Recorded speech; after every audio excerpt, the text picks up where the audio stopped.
ऐसा क्यों नहीं। हेलो एवरीवन, आप सुन रहे हैं कही अनकही बातें, ऐसा क्यों नहीं, रेडियो जामिया 90.4 एफएम पर। इस शो में हम महिलाओं से जुड़े मुद्दों पर बात करते हैं और हर हफ्ते कुछ खास और नए मेहमानों से भी बात करते हैं।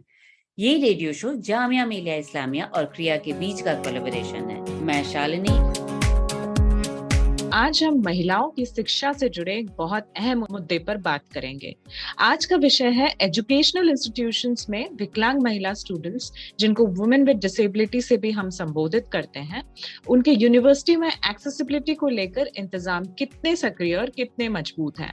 वैसे शालिनी, 2011 के सेंसस डेटा के अनुसार भारत के टोटल विकलांग लोगों में से सिर्फ 5% कॉलेज या यूनिवर्सिटी जा पाते हैं और उनमें से महिलाएं और भी कम हैं।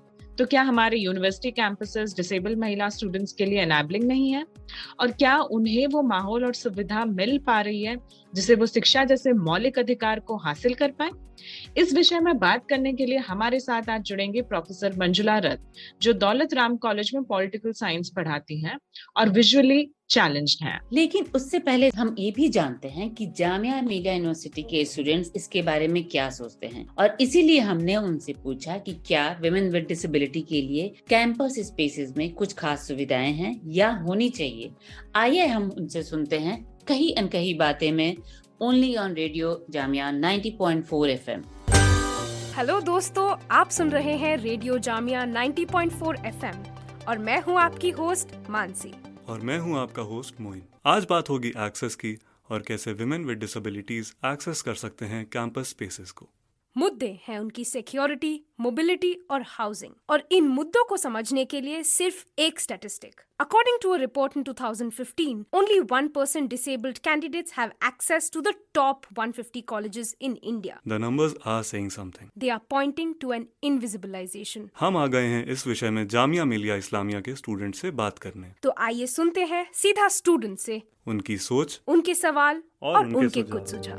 हेलो, मेरा नाम है रीमा। मैं एमए इन हिस्ट्री कर रही हूँ and I believe that college space should be made more accessible. हर रोज जब मैं कॉलेज आती हूँ तो मैं देखती हूँ कि सड़कों पे गड्ढे हैं, और आजकल क्योंकि बारिश का मौसम है तो उन गड्ढों में पानी भर जाता है, मतलब तालाब बन चुके हैं। Colleges and campus spaces do not provide with any hostels that enables these people to reach their classes without any hassle. मेरे हिसाब से authorities should provide accommodation in the center of the campus to navigate campus and get an unhindered education.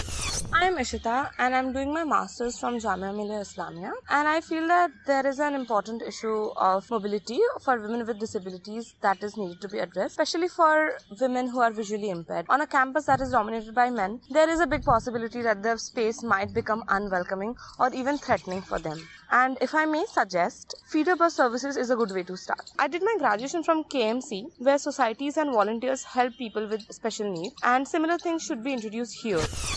Hello, मेरा नाम शरण है। जो औरतें हैं with disabilities, they are more prone to sexual harassment और violence of all sorts, right? और अब जब जेंडर और डिसेबिलिटी का इंटरसेक्शन हो गया, उसकी वजह से there is definitely an increased risk of violence. अब देखिए, कैंपस में ही अगर गर्ल्स हॉस्टल है, क्या वहाँ पे डिसेबल्ड वुमेन के लिए प्रॉपर सिक्योरिटी है? Female helpers are they enough? उन लोगों के लिए डोर अलार्म सिस्टम होना चाहिए, सारा तरह की सिक्योरिटी होनी चाहिए, but that should be to keep them safe and not to hinder their mobility और रिस्ट्रिक्ट देम। मेरा नाम शमिक है। मैं पीएचडी कर रहा हूँ डिपार्टमेंट ऑफ सोशल वर्क से।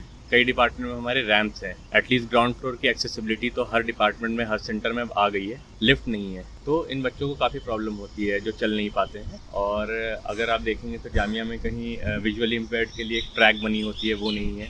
तो ये है। बाकी नई बिल्डिंग्स जितनी भी आ रही है, नए इंफ्रा लिफ्ट वगैरह लगाई जा रही हैं। मुझे लगता है कि लोगों को भी सेंसिटाइज होना चाहिए कि इंसान को चलने में तकलीफ है, वो एक भारी बैग लेके चल रहा है, मतलब एज अ सोसाइटी आप उसकी हेल्प कर सकते हो, उसका बैग लेके कम से कम पहुँचा दो। जैसे आप बता रहे रेडियो जामिया से आए हैं, फिर प्रोग्राम्स होने चाहिए, कैसे डिसेबल फ्रेंडली बनाया जा सकता है कैंपस को। आप सुन रहे हैं कही अनकही बातें, only on radio Jamia 90.4 FM पर। ऐसा क्यों नहीं। इस शो में आज हम विकलांग महिलाओं के और स्टूडेंट्स के यूनिवर्सिटी कैंपसेस में एक्सेसिबिलिटी के इश्यूज पर बात कर रहे हैं। इस इशू पर बात करने के लिए आज हमारे साथ जुड़ी हैं हमारी खास मेहमान प्रोफेसर मंजुला रथ, जो विजुअली चैलेंज्ड हैं और दौलत राम कॉलेज में पॉलिटिकल साइंस पढ़ाती हैं। मंजुला जी, वेलकम। आपने कई स्कूल और कॉलेजेस में पढ़ाया है। एजुकेशनल इंस्टीट्यूशन में एक्सेसिबिलिटी को लेकर क्या स्थिति है, आप क्या समझती हैं और उन्हें कैसी परेशानियों का सामना करना पड़ता है, स्पेशली विकलांग महिलाओं और महिला स्टूडेंट्स को?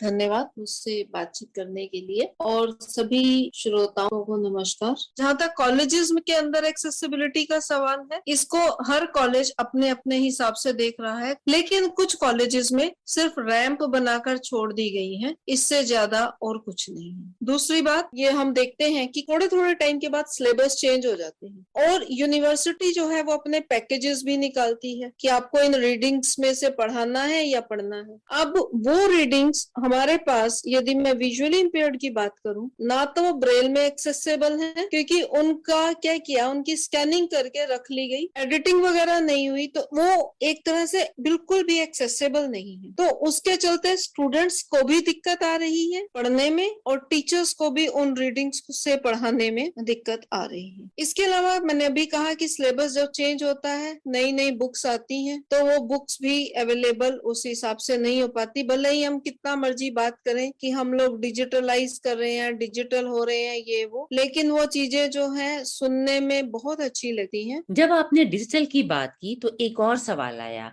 आजकल OBE ओपन बुक एग्जामिनेशन हो रहे हैं, क्या इसमें भी कोई दिक्कत आती है विकलांग महिला स्टूडेंट्स को? ये बात सही है कि यूनिवर्सिटी फैसिलिटी दे रही है, यूनिवर्सिटी एक्स्ट्रा टाइम दे रही है, आपको राइटर की फैसिलिटी दे रही है। यदि आप OBE नहीं कर पा रहे हैं तो आप कॉलेज में आ जाएं, वहां पर हम आपको इंफ्रास्ट्रक्चर प्रोवाइड करेंगे। ये सारी सुविधाएं यूनिवर्सिटी दे रही है, परंतु हमारे ज्यादातर स्टूडेंट दिल्ली से बाहर के हैं और यदि वो दिल्ली में आते हैं, उनके पास पढ़ने का प्रॉपर एक जो इंफ्रास्ट्रक्चर होता है, यदि वो किसी के घर में रुकते हैं या क्योंकि हमारे तो हॉस्टल्स आजकल बंद है सारे, तो उनके पास वो प्रॉपर एक इंफ्रास्ट्रक्चर, प्रॉपर सुविधाएं उस हिसाब से नहीं है। और बहुत लोग ऐसे भी हैं जो बिहार से हैं, रिमोट एरिया से हैं, तो उनके लिए संभव नहीं है यहाँ पर किसी के घर में आकर रुकना, एडजस्ट करना, और एक विजुअली इम्पेयर्ड के लिए नए एनवायरनमेंट में एडजस्ट करना उतना संभव होता नहीं है क्योंकि ओरिएंटेशन नहीं होता है चीजों का।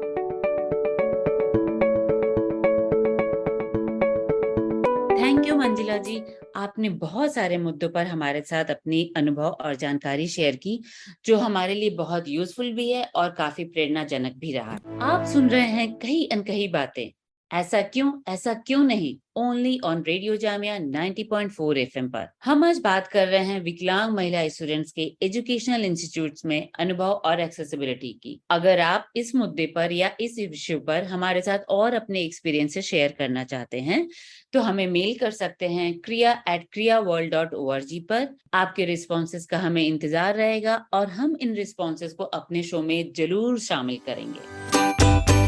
वैसे ये सच है कि शिक्षा सबका मौलिक अधिकार है जो किसी भी ग्राउंड्स पर भेदभाव नहीं करता, लेकिन अनफॉर्चुनेटली विकलांग स्टूडेंट्स की स्थिति शिक्षा प्राप्त करने में बहुत ही चैलेंजिंग है, चुनौतीपूर्ण है। कैंपस की सभी सुविधाएं विकलांग स्टूडेंट्स को भी मिले, इसके लिए भारत सरकार का यूनिवर्सिटीज में इक्वल अपॉर्चुनिटी ऑफिस बनाने का एक मैंडेट है, जिससे यूनिवर्सिटी सभी विभिन्न वर्गों के बीच सामाजिक सद्भाव बनाए रखने के लिए हाशिए पे खड़े स्टूडेंट्स के बेहतर रिप्रेजेंटेशन और परफॉर्मेंस के लिए बहुत सारे पॉलिसीज भी तैयार करती है और उनसे जुड़ी गतिविधियों को भी बढ़ावा देती है। साथ ही एजुकेशनल एम्पावरमेंट के लिए वो इसके लिए रिसोर्सेज जुटाए, संसाधन जुटाए, ये भी मैंडेट का हिस्सा है। इस दुनिया को बराबर अधिकारों वाला बनाने में हमारा साथ दें, हमारे शो को बढ़ावा देकर, सुनकर, हमसे जुड़कर, क्योंकि बात समाज के एक ऐसे हिस्से के अधिकारों की है जिनकी हम बात यूजुअली नहीं करते हैं, जिनकी आवाज अभी भी बुलंद नहीं है।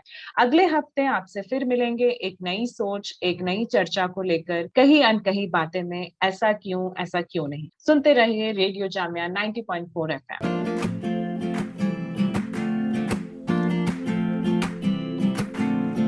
कहीं अनकही बातें, कहीं अनकही बातें, कहीं अनकही बातें, ऐसा क्यों नहीं।